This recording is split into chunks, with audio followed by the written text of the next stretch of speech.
Hello and welcome to the Confessions of a Movie Snob. I am your host, Ethan.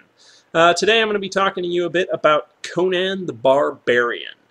Conan the Barbarian is not really not a remake of the original Conan the Barbarian back in 1982, starring Arnold Schwarzenegger, directed by John Milius, written by Oliver Stone, oddly enough.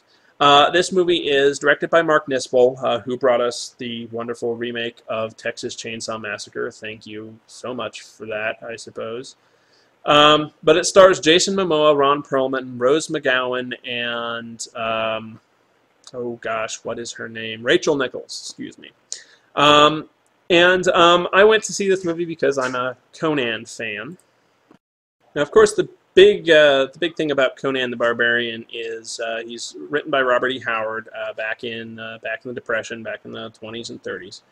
He's very much a pulp hero. This movie I went to see with a lot of low expectations. I mean, it was directed by Marcus Nispel, who did the remake of the Texas Chainsaw Massacre, and so I was expecting it to be crap. But yet I went to it because I'm a fan of the Robert E. Howard stuff. I really liked the original Conan the Barbarian with Arnold Schwarzenegger. I felt it did a good job of capturing that feeling of Conan the Barbarian.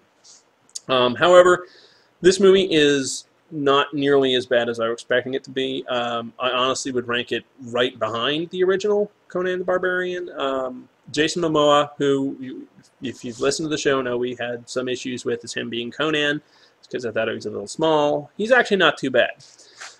The movie isn't without its problems. Little nitpicks things I have is when you see the movie, the props they use for the swords are just they just don't look right on film. They look too light. They look like they're made out of plastic. Well, they look real, but they look like weight-wise that they're about as heavy as this can. So that was a problem. The other problem I had was thematically. If you read the Conan stories by Robert E. Howard, you know that they are very thematic. They've got a really atmospheric tone to them, which is really kind of hard to pull off in a movie if you don't have the right director there, or the right cast crew, the right sort of intentions behind it. In this movie, they really try to give Conan a backstory, give him purpose. The movie focuses on Conan growing up in Samaria. The bad guy, as played by Stephen Lang, who is the villain in the Avatar, as Kalar Zim, and his wiggity magical daughter, played by Rose McGowan, as Marique.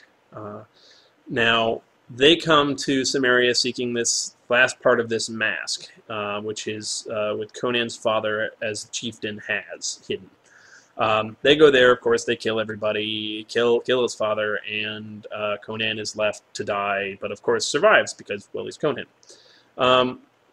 Stephen Lang, first of all, does a great job. You can tell he really enjoys being a villain, and he sort of knew he was making this movie, and didn't sort of go, around chewing on the scenery. I mean, he's not doing the Jeremy Irons Dungeons and Dragons thing in this movie at all. He's actually he plays it right at the right key and does a good job, I think. None of the actors in it, I think, did too bad of a job, except for the little thief companion that Conan ends up getting, who I think was Ella Shan. Was really pointless and useless in the movie anyway. But anyway. Conan, of course, grows up to become big, bad, and nasty, goes around freeing slaves and causing havoc, and then he finds this guy and decides to go track down this guy because he murdered his father. The problem I have here is, if you read the stories, Conan has a brain that operates on 3 different goals. He wants gold, he wants women, and he wants to kill monsters, or kill stuff. But in this movie, they give him make him more in depth in that, oh no, he's trying to avenge his father's death and all that. Okay, in the Conan stories, really Conan does what he does, doesn't have this motivation of, oh, I have to avenge the death of my father. No, Conan does the stuff that he does because Conan is like 6.5, 7 feet tall, gigantic, covered in muscle, and kills stuff real good. So there's really giving Conan a backstory, I think, defeats the purpose of Conan. I think along the lines they should have treated it more like the original James Bond movies, in that, you know, who cares about his backstory? He's James Bond. Moving on, now it's Conan. He doesn't have a backstory. He is a barbarian. Moving on. I liked how the original Arnold Schwarzenegger one sort of gave him that. He still had that I have to avenge my past type of business, but he still ran around and did his own thing. Conan, like I said, it's a better movie than I was expecting it to be. I was expecting it to really be overly gory most of the time, and at the start of it, it sort of starts off like that, but then it probably about after the first 15-20 minutes in the movie, it stops.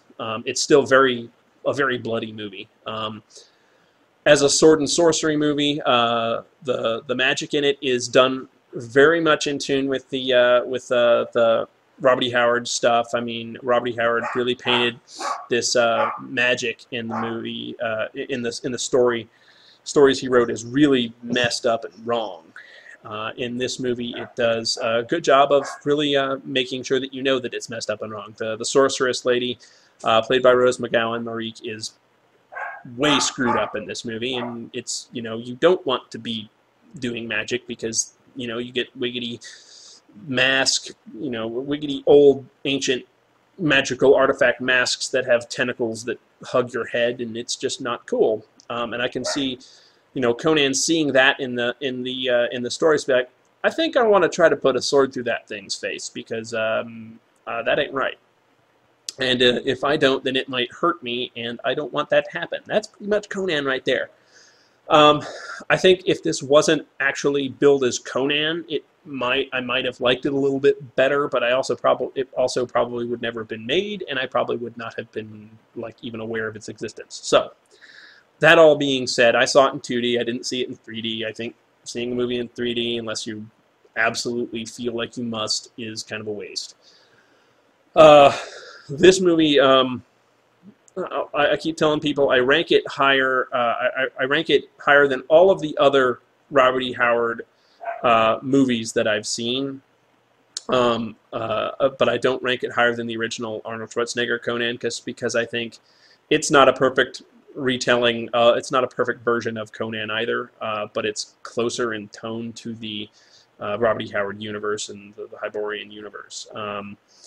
The thing about this one being better than all the other ones doesn't say a whole lot, because the other ones were Red Sonja, Conan the Destroyer, and Call the Conqueror, none of which were that good. So, of course, by this point, this movie did come out on August 19th, 2011. It's now the end of September, and you all know that this movie absolutely tanked at the box office. It had a budget of $90 million, and and only made worldwide $48 million. So the likelihood of us seeing another Conan movie is pretty much slim to none at this point, which is too bad. I would like to see a good Conan movie, but I just think it's just really hard to be really hard to pull that off.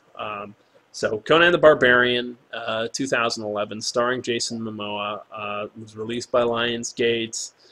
I recommend it as a renter. I would probably pick this up if I found it cheap used. I don't think I would desperately need it on Blu-ray, but it's a decent one. So, like I said, I don't think I'd go out of my way to buy it. You might check it out. It is better than I was expecting it to be, but they still haven't managed to capture what Conan is. So there you have it. That's Conan the Barbarian, 2011.